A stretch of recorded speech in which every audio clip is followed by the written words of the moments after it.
बिस्मिल्लाहिर्रहमानिर्रहीम। अस्सलाम वालेकुम। मैं हूँ ज़हीर आलम। नाज़रीन, आज हम आपको बताएंगे कि इस दुनिया में कितनी ज़ुबानें, कदीम ज़ुबानें थीं जो नापैद हो गईं और उनकी वजूहात क्या थीं, और कहाँ कहाँ कितना अरसा वो ज़ुबानें अरूज पर रहीं और फिर वो इस दुनिया से ख़त्म हो गईं और सिर्फ़ वो किताबों की और तारीख़ की दबीज़ तह में बाकी रहीं, लेकिन वो आज तक बोली नहीं जाती और वो इस दुनिया से मफकूद हो गई। आइए आपको बताते हैं कि वो कौन कौन सी ज़ुबानें हैं।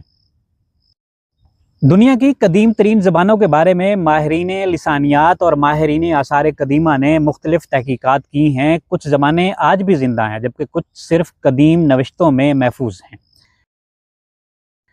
नंबर 1, सुमेरी।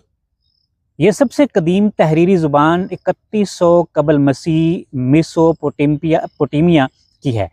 मट्टी की तख्तियों पर मखसूस रस्मुल ख़त में लिखी जाती थी। ये ज़ुबान अब बिल्कुल मादूम हो चुकी है। दूसरी सबसे बड़ी ज़ुबान ये मिस्री ज़ुबान है। ये तकरीबन 3000 कबल मसीह से राइज थी। ये तस्वीर में लिखी जाती थी। बाद में ये ज़ुबान कॉप्टिक में ढली, जो आज भी मिस्र के कुछ चर्चेज़ में इस्तेमाल होती है। नंबर 3 है अकादी। ये तकरीबन 2500 कबल मसीह की ज़ुबान है। बाबुली और आशूरी सल्तनत में राइज थी। ये भी मखसूस रस्मुल ख़त में लिखी जाती थी। नंबर 4 है अबरानी।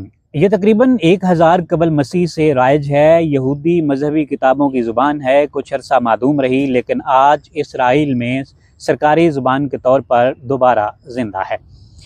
पाँचवीं बड़ी ज़ुबान यूनानी। ये तकरीबन 1400 कबल मसीह से राइज है। फ़लसफ़ी दान होमर की तहरीरें इसी ज़ुबान में हैं। ये आज भी जदीद शक्ल में बोली जाती है। छठे नंबर पे है चीनी ज़ुबान। ये कदीम तरीन मुसलसल बोले जाने वाली ज़ुबान तकरीबन 1250 कबल मसीह से है। ओरेकल बोन्स पर तहरीरें इसकी अव्वलीन शक्ल हैं। आज की चीनी ज़ुबान असल ज़ुबान की इर्तका याफ्ता शक्ल है। नंबर 7 है तामिल। ये भी दुनिया की सबसे पुरानी ज़िंदा बोली जाने वाली ज़बानों में से एक है। तकरीबन 500 कबल मसीह से आज तक बोली जाती है। कुछ माहिरीन के मुताबिक इसकी जड़ें 2000 कबल मसीह तक जाती हैं। नंबर 8 है अरबी। इस ज़ुबान का भी दुनिया की कदीम तरीन ज़बानों में शुमार होता है। कुरान पाक की ज़ुबान होने की वजह से आज भी दुनिया की बड़ी ज़ुबानों में शामिल है और